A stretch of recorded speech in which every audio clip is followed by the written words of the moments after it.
So all we ended with that most beautiful line, a prayer upon his lips and the great name. Notice that Sri Aurobindo capitalizes the word name here, which means it's the essential name, it's the divine's name. So, if probed not all discernment's keen spear point, he might stumble into falsity's endless net. So, of course, this is Ashwapati now, and we are in Book 2, Canto 7, the descent. Yeah. So, he has to probe, he has to examine, test, thoroughly inquire. If probed not all discernment's keen spear point. Now that's an interesting line, that keen spear point. Discernment is like that. It's able to discern, it's able to examine or test so thoroughly. If he didn't do that, he might stumble into falsity's endless net. Powerful line. Falsity's endless net. Over his shoulder, often he must look back, like one who feels on his neck an enemy's breath. Else, stealing up behind, a treacherous blow might prostrate cast and pin to unholy soil, pierced through his back by evil's poignant stake. Okay. So you have treacherous in your line, yes? He is treasonous. I'm sorry, I misread it. It is treasonous. Oh, I thought maybe some other version. No, it is a blow of treason. I just misread it. So over his shoulder, he has to look back often.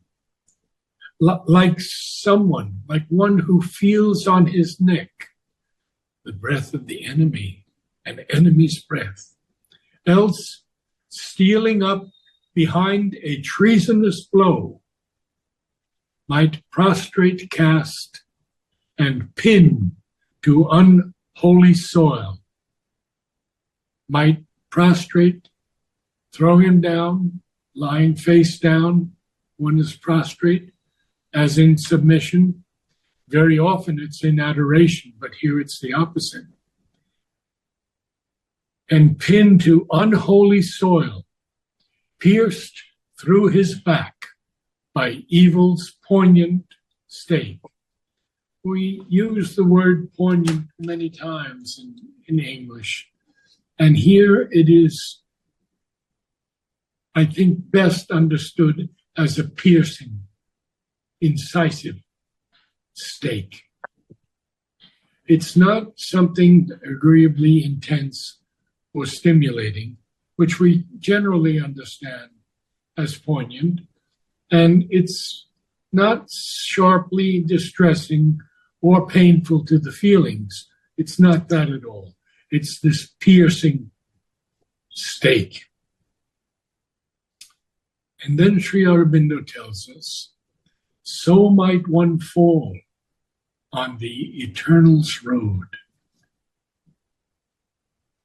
And I'm going to go into that a little bit at length, because it's important that we hear from Sri Aurobindo. So might one fall on the eternal's road. Sri Aurobindo defines the eternal as that which is, cannot perish. It can only lose itself. All is eternal in the eternal spirit. And that comes from his essays in philosophy and yoga. Then he also says in The Life Divine, two very fine quotes. Each That means each one of us is the whole eternal concealed. And then he continues, the eternal is our refuge. All the rest are false values, the ignorance and its mazes, a self-bewilderment of the soul in phenomenal nature. Wow. So might one fall on the eternal's road, forfeiting the spirit's lonely chance in time, and no news of him reach the waiting gods, marked missing in the register of souls. This is something that we would have a difficult time understanding, because the soul is eternal, and how could a soul be marked missing? We can only understand it when we see where we are now in this book 7, this descent. And so one can be totally consumed by the falsehood if these things are not followed. And so that's why he writes to us, so might one fall on the eternal's road. And do what? Forfeiting the spirit's lonely chance in time now. And no news of him reach the waiting gods, marked missing in the register of souls. So it tells us a lot here. It tells us that that there is a register of souls. Most likely, I feel, in the Akashic records, where everything is kept. Now he continues on this descent into night, telling us his name, the index of a failing hope, the position of a dead, remembered star. Extraordinary. There are stars that have disappeared. We have these falling stars that shoot through the air, and once in a while we see them.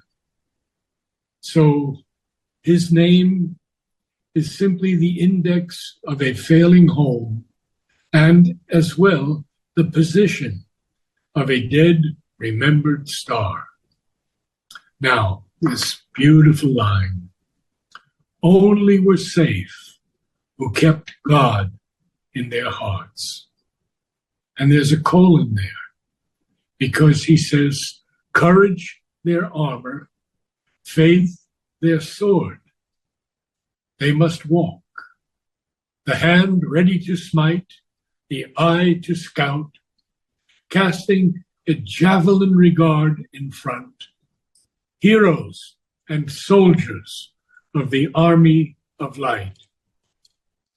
And I can tell you personally that this is just as true today, maybe even truer today than past ages when the supramental was not here on the earth.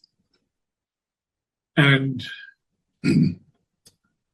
men did not have to face this extraordinary congregation of falsehood that is attempting to delay the progress of the supermind. They cannot stall it completely. That's impossible. We've already received that promise from Sri Aurobindo and Mother.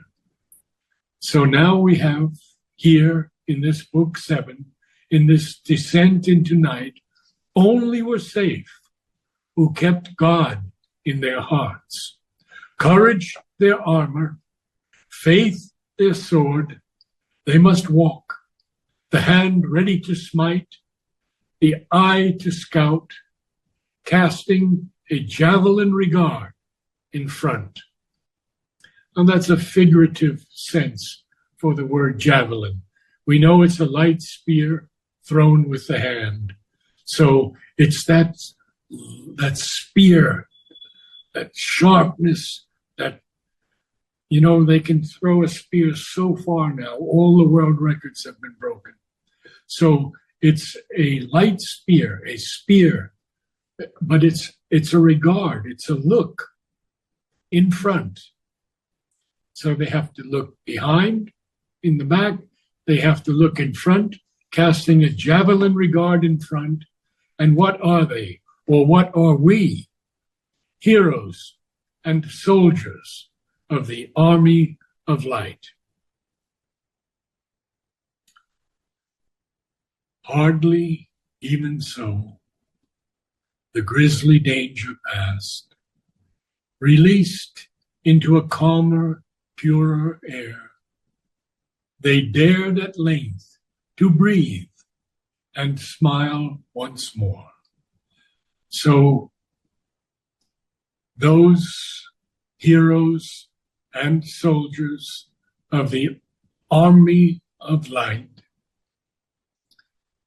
now that they have cast this javelin regard, they had the hand ready to smite, the eye to scout, but courage was their armor, faith was their sword, and they were keeping God in their heart.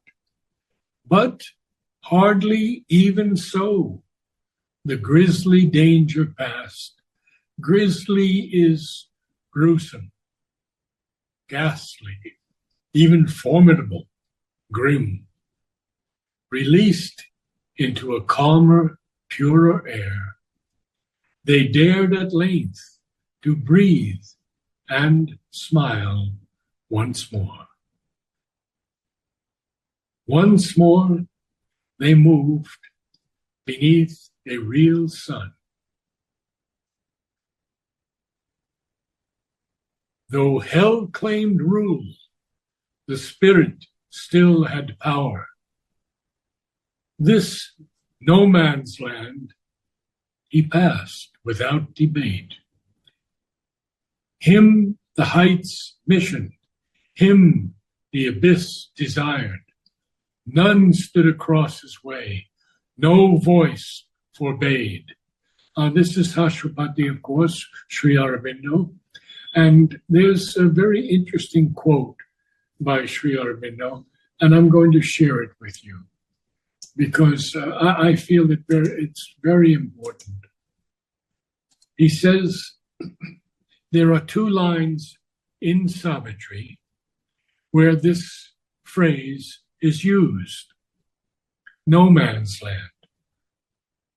And in a letter on Savitri, Sri Aurobindo writes, as to the two lines with no man's land, there can be no capital in the first line because there it is a description, while the capital is needed in the other line, the line we've just read.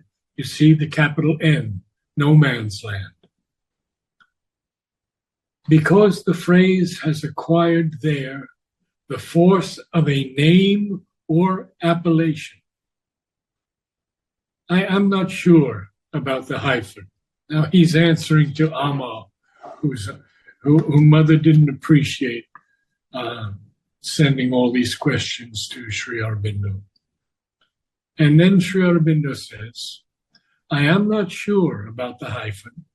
It could be put, but the no hyphen might be better, as it suggests that no one in particular has as yet got possession.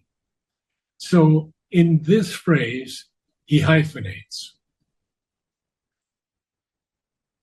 Him the heights missioned, him the abyss desired. So the abyss wants him, and the heights are missioning him. None stood across his way, no voice forbade. And this is one of those next two lines, especially the first line, that has always moved me very deeply. For swift and easy is the downward path. And now, towards the night, was turned his face. We see how in poetry, It's so beautiful. In prose, we would say, now his face was turned towards the night.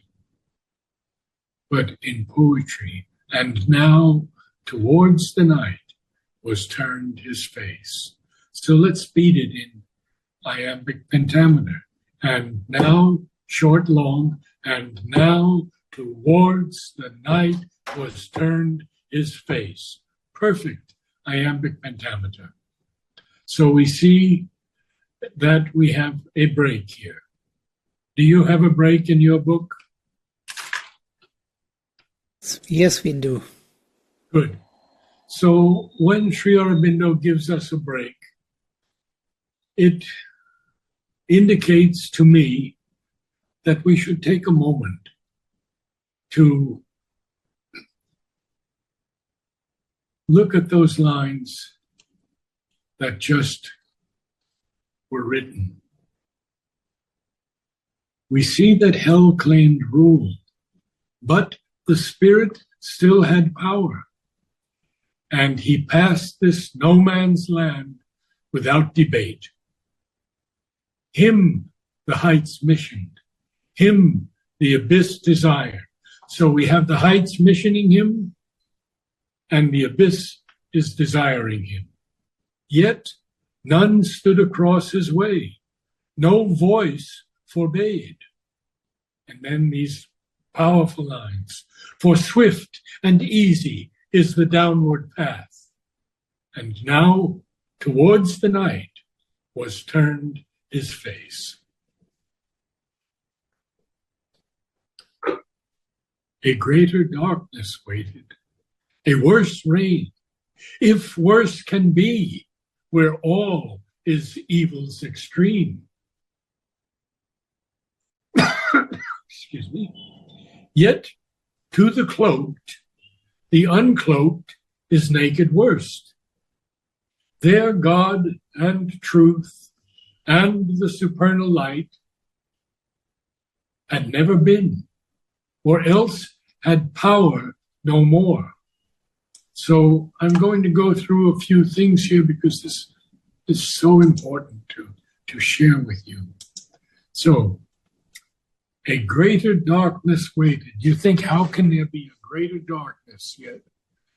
And yet he says, if worse can be, where all is evil's extreme. Semicolon. Almost a full stop.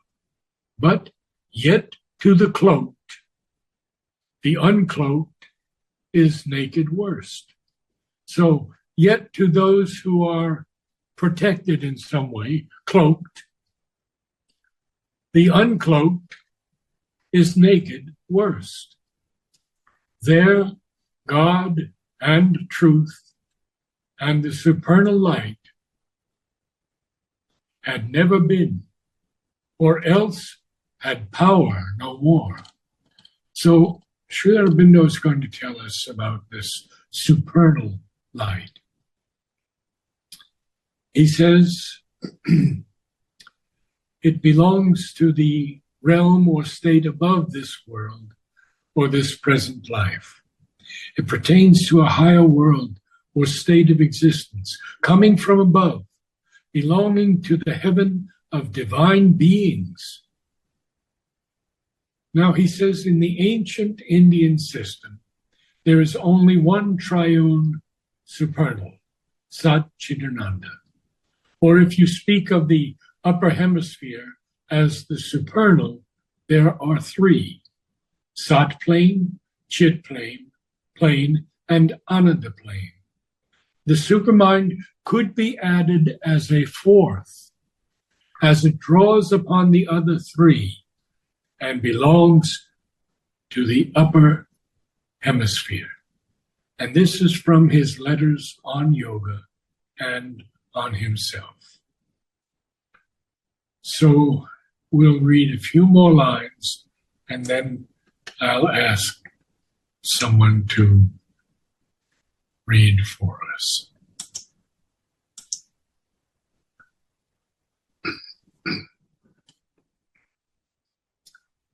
as when one slips in a deep moment's trance over mind's border into another world, he crossed a boundary whose stealthy trace I could not see, but only the soul feel.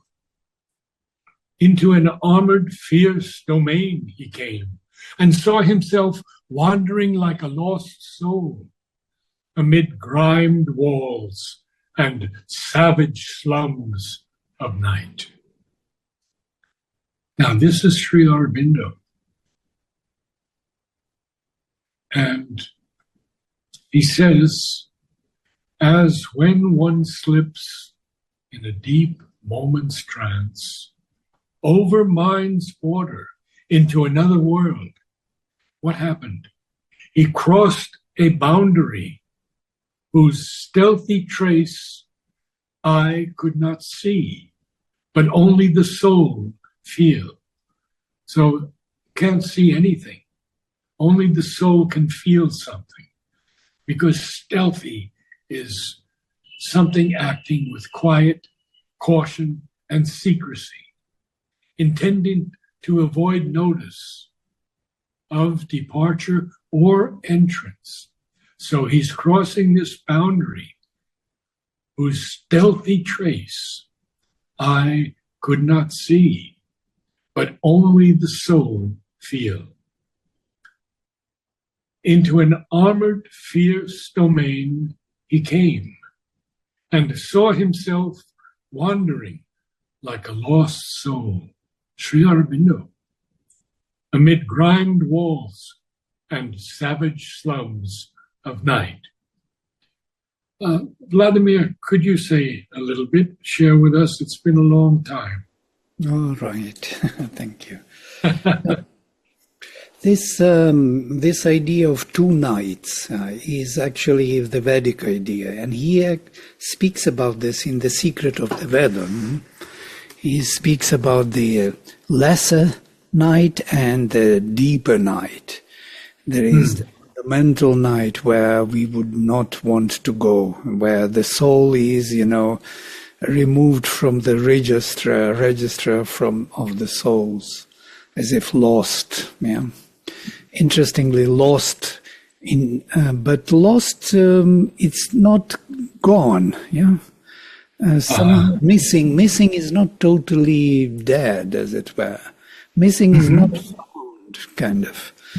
Wandering there alone and not finding itself. It's kind of special word, missing, yeah? But it is in that deeper night. And there is this starry night. He speaks about the night closer to us, where there are more illuminations we bring into, where we rest, when we sleep, and which we enlighten with our, experiences, spiritual experiences. We bring the light into that night and build the whole region between the deeper night and this lesser night. So interestingly that there are two nights here also, and only soul could feel the transition. There is no visible to the eye or to the consciousness boundary. But he crossed and he felt by the soul that it is another realm. Yes. Thank you. You have some more to add? No. That's basic. Okay. So I have to look here and see who's here tonight. Betty. Betty, would you read for us? Well, I can try. There are many words which are a bit difficult for me, but I'll try. We'll walk through it together. Okay. Good. If probed, not all discernment's keen spare point, he might stumble into falsity endless net. Over his shoulder often he must look back, like one who feels on his neck an enemy's breath. Else stealing up behind a treasonous blow, treasonous blow, might prostrate, cast, and pin to unholy soil. Pierced through his back by evil's poignant stake. Poignant. No G. Do not pronounce the G. Poignant. Poignant stake. Good. So might one fall on the Eternal's road, for fighting the Spirit's lonely chance in time, and no news of him reached the waiting gods, marked missing in the register of souls. His name, the index of a failing hope, the position of a dead, remembered star. Only were safe who kept God in their hearts. Courage, their armor, faith, their sword. They must walk, the hand ready to smite, the eye to scout, casting a javelin regard in front, heroes and soldiers of the army of light. Hardly even so, the grisly danger passed, released into a calmer, purer air. They dared at length to breathe and smile once more. Once more they moved beneath a real sun. Though hell claimed rule, the Spirit still had power. This no man's land he passed without debate. Him the heights missioned, him the abyss desired. None stood across his way, no voice forbade. For swift and easy is the downward paths, and now towards the night was turned his face. A greater darkness waited, a worse reign. If worse can be where all is evil's extreme, yet to the cloaked, the uncloaked is naked worst. There God and truth and the supernal light had never been, or else had power no more. As when one slips into a deep moment's tongues, over mind's border into another world. He crossed a boundary whose stealthy trace I could not see, but only the soul feel. Into an armored fierce domain he came, and saw himself wandering like a lost soul, amid greened walls and savage slums of night. Around him, crowded grey and I think we ended there, I think. Oh, okay. Okay. Very, very good, Betty. I know English is not your native language, but you did very well. Okay, thank you. Thank you for joining us. Namaste. Thank you. Namaste. Namaste. Namaste, Narad.